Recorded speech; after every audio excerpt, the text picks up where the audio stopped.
同时他的脚距离地面0.71米，有咁多米呢？防守球员半个身子， CR 值，他滞空时间则达到了0.92秒，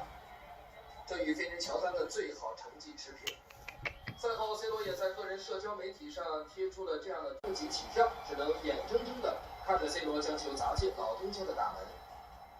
而在曼联效力时 ，C 罗就曾多次上演这种暴力头球，代表作是07-08赛季同切尔西队的欧冠决赛。นี่โหดของแท้นี่ดิกทีนี่旱地拔葱，顶进一记头球。23岁的 C 罗头球高度达到2.44米，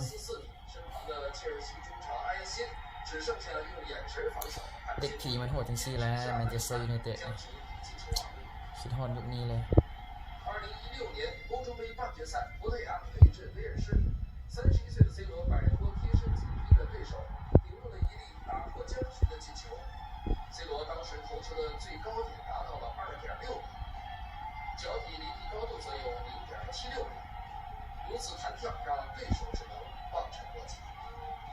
其实这一粒粒让人叹为观止的进球背后，是 C 罗常年严苛的训练结果。所谓台上1分钟，台下10年功。为了保持身体状态，除了训练中挥汗如雨之外， C 罗在饮食起居上也